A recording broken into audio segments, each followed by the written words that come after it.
네, 반갑습니다. 12월 23일, 금요일이죠. 금요일 아침 시장 브리핑 한번 시작해 보도록 하겠습니다. 전거래 뉴욕 증시를 먼저 한번 살펴보도록 할게요. 다우지수 마이너스 1.05%, 나스닥 마이너스 2.18%, S&P 500 마이너스 1.45%로 3대 지수 모두 좀 큰 폭으로 약세가 나와준 모습입니다. 3대 지수 모두 약세가 나와준 원인으로는 제가 메모장을 켜고 하나씩 말씀드리도록 하겠습니다. 미국의 3분기 GDP 확정치가 3.2%로 긍정적으로 나왔습니다. 자, 3.2%로 긍정적으로 나왔는데 왜 증시에 안 좋은 영향을 주고 있을까요? 원래 자, 미국 GDP 같은 경우는 이제 속보치, 수정치, 확정치 이런 식으로 이제 세 개로 분류가 돼가지고 GDP가 나오거든요. 이번 수정치에서는 2.9%가 나왔었고 똑같이 예측 역시 2.9%가 나올 것이라고 예측을 했는데 3.2% 무려 0.3%나 더 높게 나온 상황입니다. 자, 최근 제가 뉴욕 증시를 보면서 말씀을 드린 게 있죠. 악재는 호재로, 그리고 호재는 악재로. 이게 뭔 뜻이냐면은 악재가 호재로 작용한다. 그리고 호재는 악재로 작용한다. 이게 어떻게 그럴 수가 있을까요? 자, GDP가 높게 나온다는 건 호재겠죠?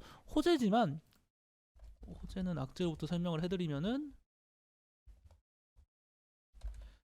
호재가 맞아요. 충분히 당연히 GDP가 긍정적으로 나온다는 것 자체가 네, 안녕하세요. 경기가 좋아진다는 거잖아요. 그런데도 악재로 작용하는 원인은 자, 미국 긍정적인 이슈가 나와주면은 당연히 어떻게 되겠죠? 긴축 우려가 부각이 된다. 긴축 우려가 부각되기 때문에 악재로 판단되어서 증시가 약세가 나와주고 반대는 되겠죠? 똑같겠죠?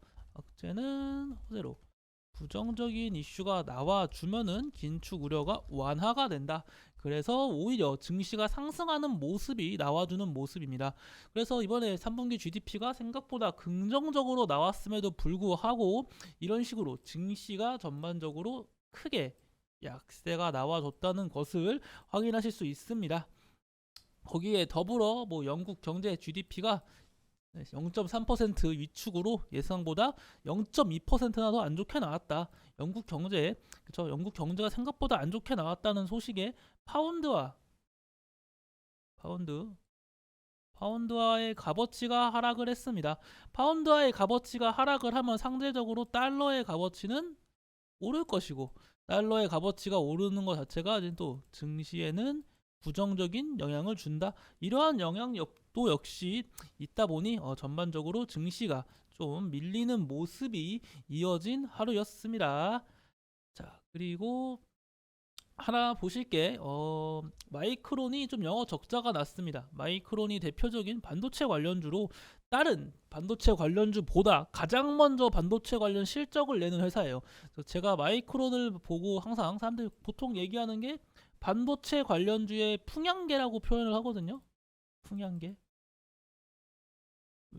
왜 풍향계기 했습니까? 먼저 실적을 다른 회사보다 빠르게 발표하기 때문에 앞으로 반도체 관련주가 이번에 어떻게 될까 그걸 알 수 있습니다.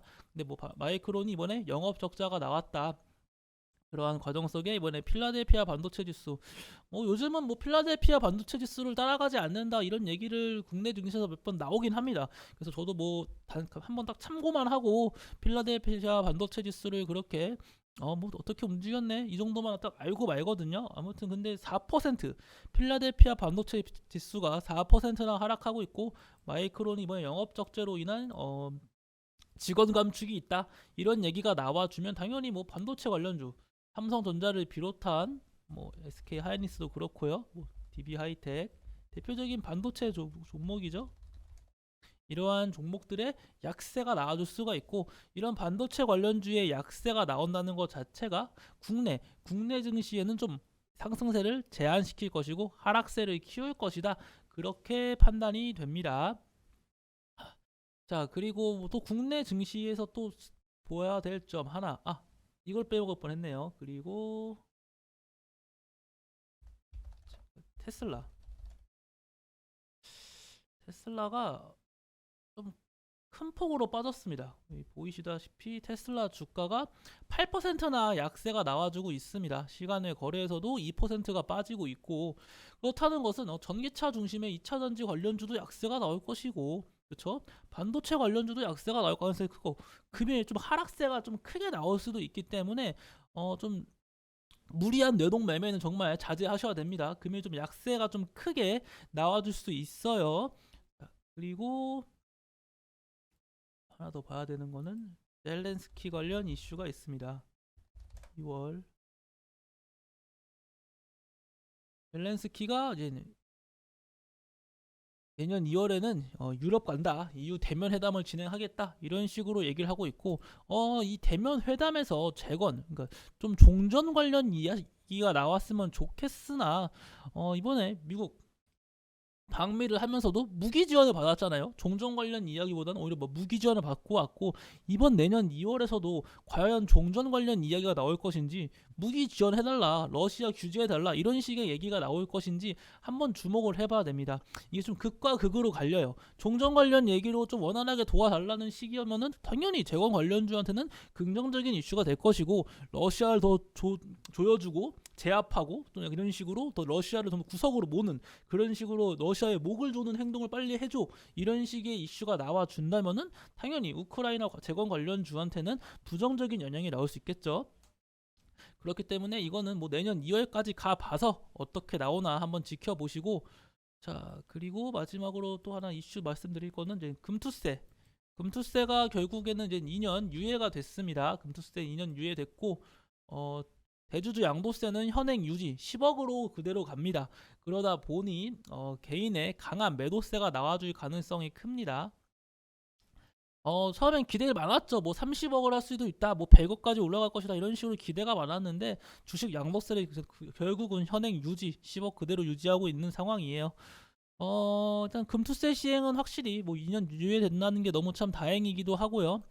양도세가 조금 아쉽긴 하죠. 양도세 이런 이슈가 한 30억 정도까지 늘어난다고 하면은 확실히 장 초반, 그러니까 연말 우리 개인의 강한 매도세가 확실히 줄어들 수 있을 텐데, 이번 역시 현행 유지다 보니 개인의 강한 매도세가 나와줄 것이고, 금일은 이번 달은 아시다시피 11월 31일이 토요일이에요. 그러다 보니 12월 30일이 휴장으로 예고되어 있고, 그렇다는 것은 마지막 거래일이 29일, 12월 29일이 되겠죠.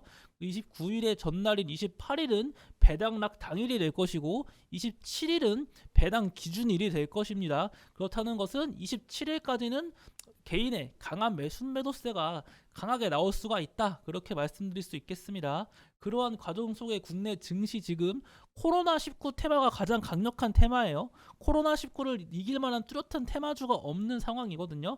그렇다는 것은 코로나19 관련주들의 지속적인 강세가 나와줄 수가 있다. 하지만 코로나19 관련주들은 대시세가 나온 만큼 리스크가 크다는 거 반드시 기억하시길 바라겠습니다.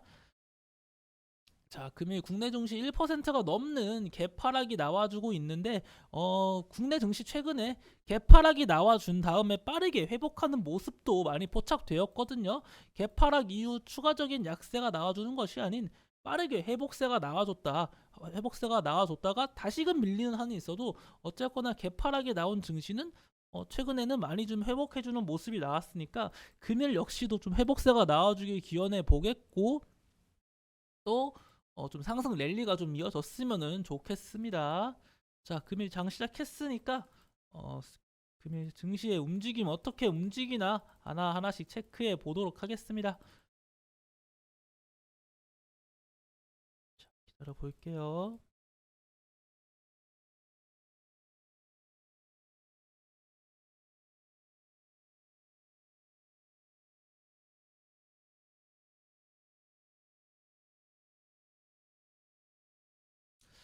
자, 금일 한번 살펴보도록 하겠습니다. 금일 코스피 같은 경우는 상승 종목 80여 개, 하락 종목 700개, 코스닥은 상승 종목 220개, 하락 종목 1100개로 전형적인 하락장이죠.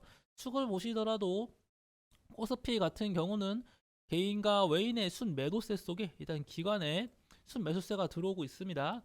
코스닥 같은 경우는 개인의 순 매수세 속에 외인과 기관의 순 매도세가 들어오고 있다. 그와 같은 결과 비차익 순매수가 매도세가 이어지고 있고, 증시의 하방 압력을 키워가고 있는 상황입니다. 자, 그래서 금일 뭐 삼성전자부터 볼까요? 삼성전자는 시가가 마이너스 1.5%가 넘는 하락세로 시가를 형성했었네요. 금일 증시의 약세가 좀 크게 이어지고 있는 상황이다. 이렇게 말씀드릴 수 있겠고, 하락장일수록 제가 자주 강조드리는 게 있죠. 하락장일수록 정말 가는 종목만 갑니다. 하락장이 있으면 가는 종목만 가고 이러다 보니 그 수급에 좀 몰림이 이어질 수가 있어요. 그리고 언제든지 고점에서 이제 차익 실현 매물이 나와줄 수 있거든요. 그러한 점도 주의하셔야 된다. 스튜디오 산타클로스. 자, 해치 테마로 하면은 당연히 최근 해치 테마는 뭐죠? 제가 한때 인플레이션 우려가 부각되면서 나오면은 인플레이션 우려가 지속적으로 부각이 된다면은 해치 테마는 곡물 관련주라고 했어요. 곡물 관련주가 증시가 안 좋으면 가는 해치 테마로 적용할 수 있지만 지금 해치 테마는 다시금 품절주, 저번에 말씀드렸습니다. 신라섬유와 양지사를 비롯한 이 품절주가 첫 번째고, 두 번째로 봐야 되는 건 금리 인상 수혜주다. 푸른저축은행, 그리고 제주은행, 그리고 SCI 평가정보, 이 세 개의 종목, 이 세 개의 종목이 지금은 조금 더 된 해지 테마로서의 작용을 해주는 모습입니다. 그 점 기억해 주시면 좋을 것 같아요. 자, 이거 미래나노텍 같이 갭상승을 무려 19%나 띄운 종목은 매수하시는 게 아니에요. 갭상승이 저는 5% 이상만 넘어도 좀 무섭긴 하거든요. 근데 19%나 갭상승이 뛴 종목은 그 뒤로 쭉 우하향이 나와줄 수 있거든요. 조심하셔야 됩니다. 이런 종목들. 언제나 이게 갭상승 보면은 와 이거 상한가 간다 이런 종목보다 갭상승이 강하게 뜬 종목들은 거의 다 쭉 밀리더라고요. STX 밀리고 하이드로 리튬 밀리고 있고요. 어반 리튬, 웰크론 한텍. 이 리튬 관련주 관련 제가 좀 하나 말씀드릴 만한 거는, 리튬 관련주가 그렇게 엄청 지금 뭐 물론 시장에서 지속적으로 부각을 받고 강세가 나와주는 것도 맞으나 엄청 이렇게 뭐 실적이 긍정적이고 막 그러지 않아요. 제가 전반적으로 이 리튬 관련주가 주가 상승이 나와준 걸 보면은, 자, 리튬 관련주 한마디 해드리겠습니다. 보통 최근에 STX가 리튬 관련 이슈로 강세가 나와줬죠. 기억하시죠? 그런데 STX 같은 경우는 2021년이 가장 주가의 상승세가 컸어요. 근데 이때는 뭐 실적이 흑자였다고 하지만 전반적으로 영업이익 자체가 좋은 기업이 아니에요. 매출액 대비 영업이익이 막 적자에다가 적자가 아닌 연에도 영업이익 자체가 긍정적인 종목이 아니었는데 지금 적자가 지속화되고 있는데 다시금 반등 랠리가 나와주는 것 자체가 저는 부정적이라고 보고 여전히 고평가되어 있는 종목이라고 생각을 합니다. STX. 자, 그 다음 하이드로 리튬도 보실게요. 얘는 더 심해요. 얘는 지금 지속적인 적자밖에 없는 기업이거든요. 적자밖에 없고 매출액도 해봐야 100억. 이거밖에 안 되는데 지금 최근 주가가 이렇게 올랐습니다. 자, 코리아 SE라고 하죠. 원래 그 하이드로 리튬이 지금 사명을 변경하기 전에 코리아 SE였고 이게 지금 강세가 나와준 원인이 이때 뭐였습니까? 기억하세요? 이때 흰남노, 얘가 그 태풍, 그 폐기물 처리장 관련주로 묶여가지고 이 흰남노로 인한 피해로 인해 좀 수혜주가 부각돼가지고 강세가 나와준 종목이에요. 그런데 이제 그러한 점이 사라지고 리튬, 하이드로 리튬이라는 리튬 이슈를 달았어요. 근데 제가 이 리튬이라는 이슈를 달았다는 것 자체가 충분히 긍정적인 종목이라고 생각을 할 수 있으나 주가의 움직임이 근 몇 년 동안 이렇게 움직이던 종목이 정말 큰 대시세가 나왔다. 이거 뭐랑 비슷하지 않나요, 종목이? 이거 스마트 솔루션즈 에디슨 EV 기억하시죠? 에디슨 EV도 주가의 움직임이 이랬던 종목이 정말 큰 대시세가 나왔습니다. 그렇다고 에디슨 EV의 재무제표가 좋냐? 결국 흑자 전환했네요. 에디슨 EV가 지속적인 적자 기업이었어요. 적자 기업이고 이거 흑자 전환도 또 혹시 몰라요. 얘네 뭐 거짓 공시로 흑자 전환했다고 했다가 걸려가지고 알고 보니 적자고 막 이런 거 한두 개가 아니거든요. 이런 기업이다. 어반 리튬도 볼까요? 자, 적자 지속되고 있습니다. 어반 리튬도. 물론 제가 리튬 관련 이슈 되고 강세가 나올 수 있는 액면병합 이후 시세를 말씀드렸으나 이 어반 리튬도 적자가 이렇게 지속되고 있는데 이런 강세가 나와주고 있다. 지금 그래서 이 리튬 관련주는 한번 잘못 물리면은 좀 크게 당할 수 있는 상황이에요. 그 점 기억하고 계시고요. 자, 디지털 조선에 좀 강세가 나와주고 있습니다. 디지털 조선의 강세의 원인으로는 미스터 트롯 2 첫 방부터 시청률이 무려 20%를 돌파했다고 합니다. 이 미스터 트롯은 TV조선이죠. TV조선이라는 그 종편 채널 이름이기 때문에 그 결과 디지털 조선이 이제는 수혜주로 부각되어 가지고 금일 강세가 나와주고 있는 상황이에요. 그래서 디지털 조선 강세가 나와주고 있다. 시청률이 참 좋게 나왔나 봐요. 이런 식으로 이 시청률 관련 이슈가 나와주면은 이 추가적인 강세가 나와줄 수 있습니다. 출시나 개봉 전에 무조건 매도를 하시고 생각보다 괜찮네, 실적이 괜찮네, 매출이 괜찮네, 관계이 괜찮네, 시청률이 괜찮네, 이런 식의 이슈가 나와주면은 강세가 나와준다. 뭐 그러한 점 알고 계시면 좋겠습니다. 자, 그리고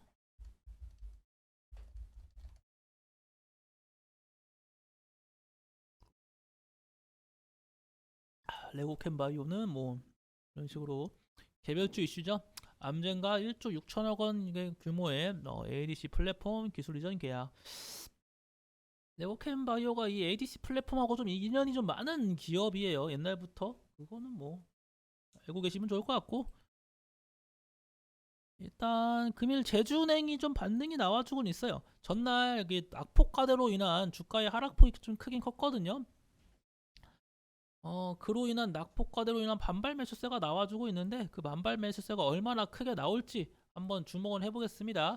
증시의 약세가 좀 지속적으로 이어지면은 해지 테마성 경향으로 추가적인 강세가 나와줄 수는 있다고 생각하지만 증시가 빠르게 정상화된다면 주가는 다시금 약세가 나와주지 않을까 그런 식으로 생각이 들고 원달러 환율이 다시금 상승세가 나와주고 있죠.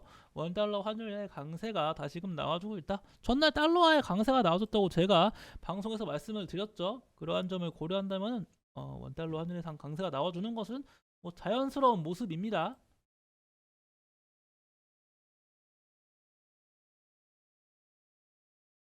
그리고 전날 상장했던 종목인 바이오노트 같은 경우는 금일 좀 강세가 나와주고 있는 모습입니다. 하지만 조금 더 기다려 봐야겠죠. 시장에서 어떻게 평가를 할지 조금 더 시간이 필요하다고 말씀을 드렸고요. 자, 대우특수강이 액면 병합 이후 강세가 나와주고 있는데 제가 말씀드렸죠. 액면 병합의 이후 주가의 움직임을 보면은 보통 약세가 나와줬어요. 액면 병합 제가 한 근 5년치 작년에 근데 조사한 거라서 최근 올해 거는 조사를 못했고 제가 작년에 조사한 결과로는 근 한 5년치 30개의 액면 병합을 조사한 결과 하락이 나와준 액면 병합 종목은 20개였고 10개의 종목만이 액면 병합 이후 상승세가 나와줬고 그리고 이 10개의 종목이 상승세가 나와준 원인은 기업들이 하는 일이 시장에서 주도할 만한 주목이 좋겠네요. 시장에서 주목할 만한 이슈를 가지고 있었다.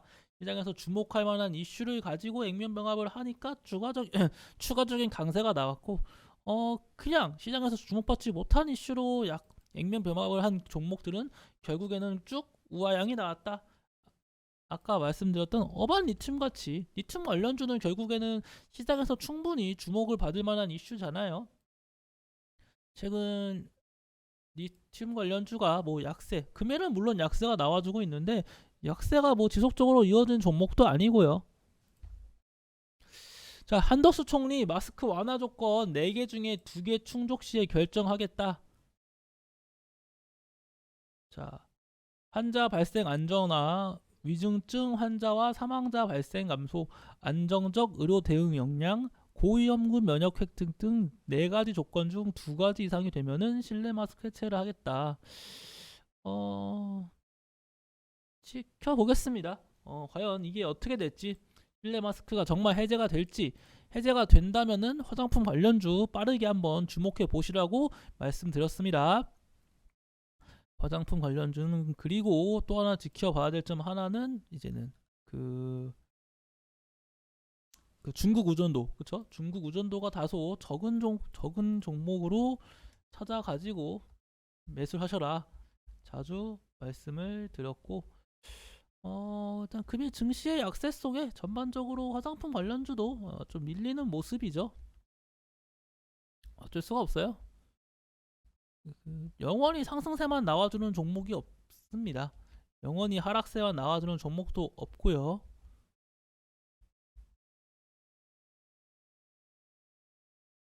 음,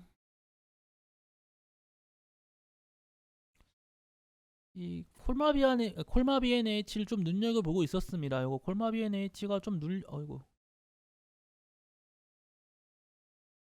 아니요, 이동평균선을 지워버려가지고 콜마 BNH가 그 상단 241선만 좀 뚫어주면은 괜찮다고 보여져가지고 좀 보고 있었거든요. 제가 이거 수급도 나쁘지 않고요. 조금 추후에 좀 체크를 해봐야 될 종목 중 하나라고 생각합니다. 콜마 BNH 기억하고 계세요. 그래서 하락장이 너무 크게 이어지고 있는 상황이다. 하락장이 이어지는 가운데 뭐 상승세가 나와주면 종목 자체가 거의 적죠. 지금 주도주가 거의 없을 정도로 바이오 관련주도 전반적으로 코로나 관련주도 밀리고 있고, 사실상 이렇게 상승세가 200여 개가 안 된다는 거는 그냥 개별주 위주로 가는 종목만 간다, 그렇게 말씀드릴 수 있겠고, 남선 알미늄 어제 제가 말씀드렸던 그 이재명 대표에 대한 그 리스크 속에 이낙연 전 대표 관련주로 강세가 나와줬는데, 대선이 정말 아직도 멀었어요, 여러분. 대선을 가지고 정치 테마주도 하나 말씀드리면은 바라보는 시선이 두 개가 있습니다.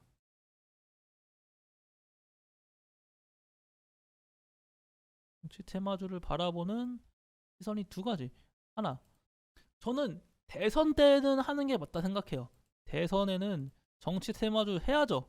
국내에 5년에 한 번 오는 정말 빅 이벤트인데 해야 되죠. 당연히 해야 되는 건데, 지금 윤석열 대통령이 당선한 지가 얼마 1년도 안 됐어요. 1년도. 그런데 어떻게 벌써 다음 대선을 준비합니까? 그쵸? 그건 좀 말이 안 되는 것 같아요. 근데 지금부터 준비해야 된다는 사람도 있어요. 실제로 예를 들면은 오파스넷을 한번 예를 들겠습니다. 이게 대표적인 한동훈 관련주거든요. 저는 이 오파스넷을, 어떤 분은 지금부터 조금씩 매수해가지고 매집하는 분이 있겠죠. 하지만 저는 그렇게 생각하지 않아요. 이 오파스넷 지금 한동훈 출마 관련 이슈로 지금 거의 율례 없는 역사적 신고가를 찍었거든요. 재무제표요? 긍정적으로 보여지잖아요. 그쵸? 재무제표를 이것만 보면 안 돼요. 이것만 보면 재무제표도 긍정적인 거 아닌가요? 라고 물어볼 수 있기 때문에 우리는 현금 흐름을 봐야 됩니다. 현금 흐름. 영업활동으로 인한 현금 흐름이 올해 마이너스예요. 마이너스. 그리고 투자활동으로 인한 현금 흐름은 마이너스가 오히려 좋습니다. 그리고 재무활동으로 인한 현금 흐름 플러스. 이런 식으로 이 영업활동으로 인한 현금 흐름, 투자활동, 재무활동, 이런 식으로 현금 흐름이 어떻게 움직이나 한번 체크를 해봐야 된다. 그래서 어쨌거나 이 종목은 영업활동으로 인한 현금 흐름 자체가 좋지 않다. 그런 걸 알면은 정말 이런 종목을 같이 투자하겠습니까? 왜 굳이 많은 종목 놔두고 대선 관련주로 장기 투자를 노려보냐 이거예요. 그러한 점은 잘못됐다. 좋은 종목을 사가지고 좋은 종목을 매수합시다. 이게 뭐 미래 나노텍의 강세 원인이죠. 현재. 네, 3천억 원 규모의 수산화 리튬 공급 계약 체결. 결국은 지금 리튬 관련 이슈도 좀 계속해서 강세가 나와주고 있는데 조금은 불안합니다.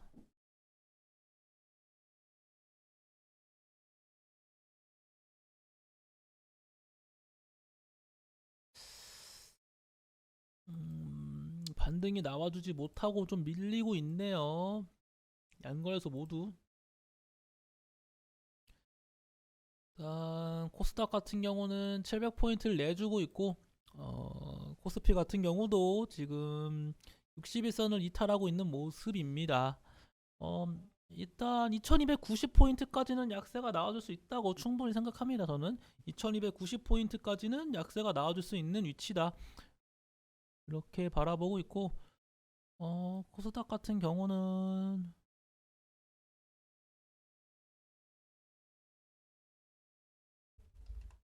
682포인트 682포인트까지도 내려앉을 수 있다.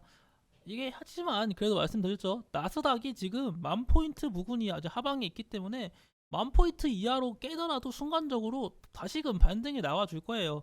나스닥 나스닥이 이제 거의 진짜 또 완전 바닥으로 다가와서, 그러면은 또 그거에 힘입어 국내 증시 역시 강세가 나와줄 수 있기 때문에 어 그렇게 지금 엄청 막 부정적인 상황인가?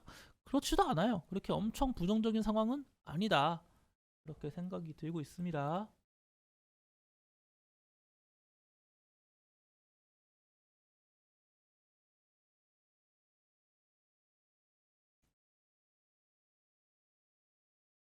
자, 푸틴이 이제 외교를 통해 종전을 해야 된다, 심화될수록 손실이 크다. 자, 이런 얘기를 했는데 솔직히 이런 얘기가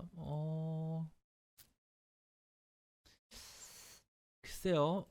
이 어제까지만 해도 뭐 핵무기 쏘겠다 막 이랬던 푸틴인데 갑자기 이렇게 그 기조를 바꾼다고요? 저는 모르겠어요. 그 흔히 말하는 화전양면이라고 하잖아요. 우리가 군대에서 얘기 한번 듣죠. 화전양면 전술이라고. 이런 모습이 푸틴이 직접적으로 말하는 건 솔직히 드물긴 해요. 근데 맨날 러시아 최측근이 뭐 우리 언제든지 대화할 수 있어, 우리는 종전 협상할 거야, 이런 식으로 기대감만 주고 결국은 또 치고받고 싸웠단 말이에요. 그런데 또다시 이런 얘기가 나온다? 저는 100% 신뢰하기는 어려울 것 같습니다, 이 이슈를 가지고.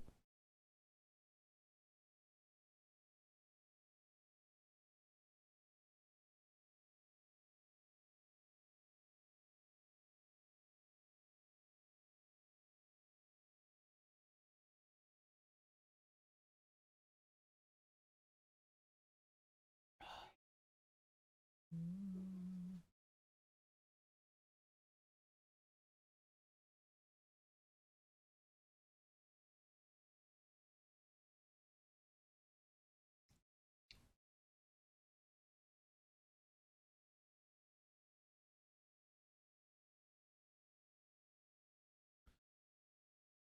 증시가 지속적으로 하방 압력이 키워가고 있어요. 코스피 1.4%, 코스닥도 마이너스 2.5%로 정말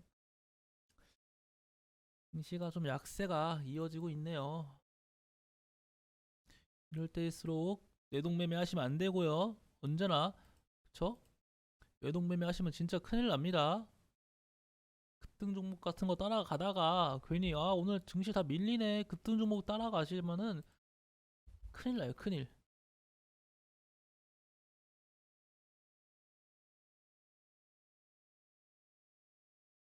장이 안 좋으면은 관망을 하는 것도 또 하나의 전략입니다. 굳이 매수를 안 해도 돼요. 매일같이 매수병입니다. 매수도 습관이고. 그래서 매일같이 매수할 필요 없고, 장 안 좋으면 그냥 관망하면서 오늘은 이 종목이 오르고 이 종목이 왜 오르는지, 그리고 또 이 종목의 연속성을 가질 수 있을지, 그런 것만 체크하면 됩니다. 과연 이 종목이 다음에도 이 이슈 달고 또 정리해 놔가지고 이 종목은 이러한 이슈 때문에 강세가 나와주는구나, 그렇게 공부를 하시면 됩니다, 차라리.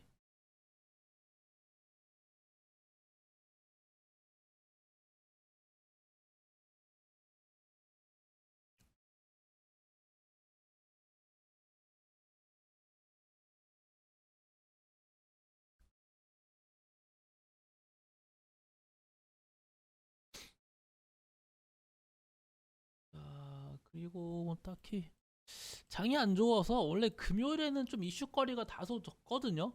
원래 다른 날보다 금요일이 다소 이슈거리가 적어요. 뉴스 같은 게 좀 적게 나오는 편인데 금요일은 좀 더 증시가 워낙 안 좋다 보니까 이슈거리가 더 적은 상황입니다. 다들 이런 그쵸? 코스닥 장중 700선 하회했다. 이런 얘기만 하기 바쁘네요, 지금. 하회할 수도 있죠, 이 700선. 그쵸? 700선 하회할 수 있어요. 신저적 말씀드렸죠. 코스닥이며 코스피며 신저가까지 약세 나와주기 쉽지 않을 거라고. 신저가까지 밀 수는 없습니다. 신저가까지는 절대 진짜 밀고 싶어도 밀 수 없으니까 크게 걱정 안 하셔도 돼요. 크게 걱정 안 하셔도 돼요. 신저가까지 밀긴 쉽지 않죠.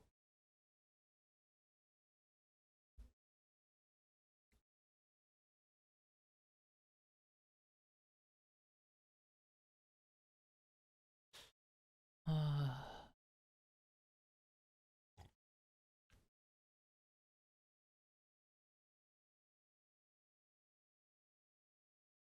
증시 자체가 워낙 안 좋아서 사실상 다 개별주 위주의 강세 빼고는 강세가 나와주는 종목 자체가 찾아보기가 힘든 상황입니다.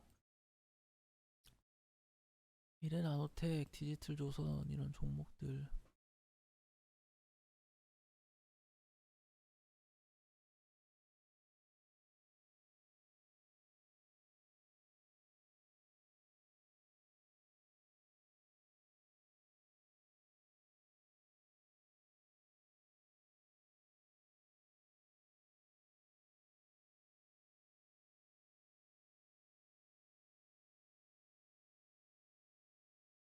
자, 하이드로 리튬이 좀 큰 폭으로 빠지고 있는 모습이죠. 이런 종목 지금 리튬 관련주는 제가 볼 때 정말 위험해요.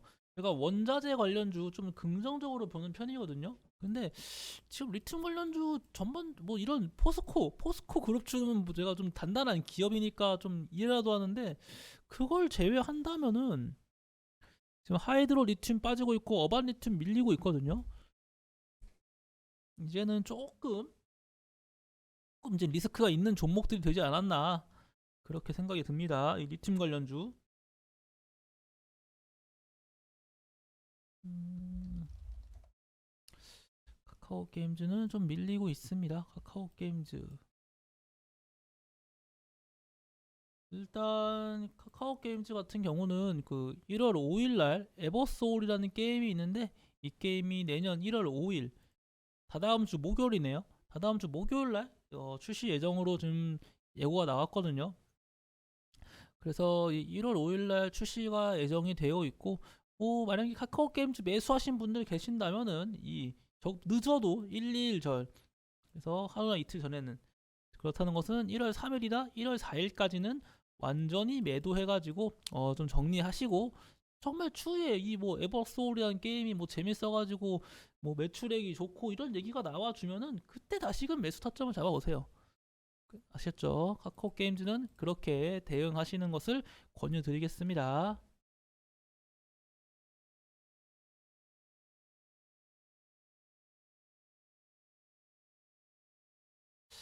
콜마 BNH가 저는 지속적으로 눈에 들어오긴 하네요. 이 종목 괜찮을 것 같아요. 저는 시간 메인 매수세 저는 이 콜마 BNH 한번 주목을 해보시고 윤성 FNC도 되게 좋은 종목이거든요. 지금 이 윤성 FNC는 제가 47,250원 이상으로만 종가 마감하면은 진입을 한번 해볼만 해요. 47,250원. 현재로서는 조금 애매하거든요. 47,250원을 뜰지 못 뜰지 이걸 못 보고 있어가지고 47,250원 위로만 좀 종가 마감 해줬으면 좋겠습니다. 그러면은 좀 정말 충분히 추가적인 강세가 나와줄 수 있는 종목이에요. 윤성 FNC. 지금 제가 봐둔 종목이 몇 개 있어요. 봐둔 종목이 몇 개 있거든요. 두 개는 깠네요 벌써. 펄마비엔 H랑 윤성 FNC. 이 두 개의 종목은 좀 기억하고 계셨으면 좋겠습니다.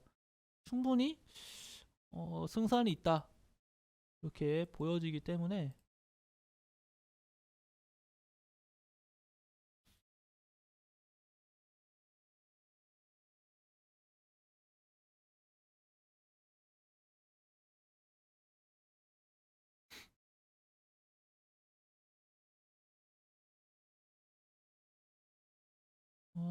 뭐 그거 말고는 나타고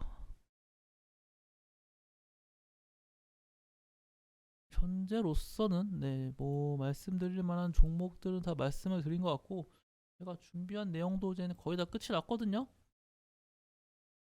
어, 아이고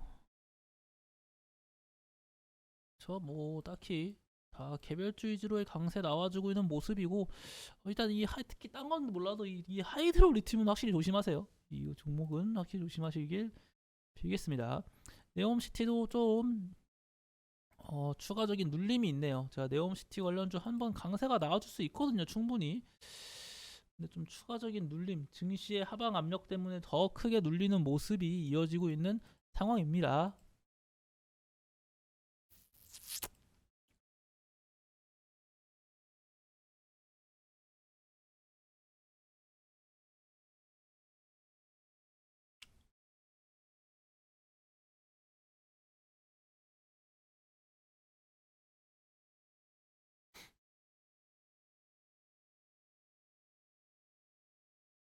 제가 이 한국정보통신 관련 얘기 자주 해드리죠.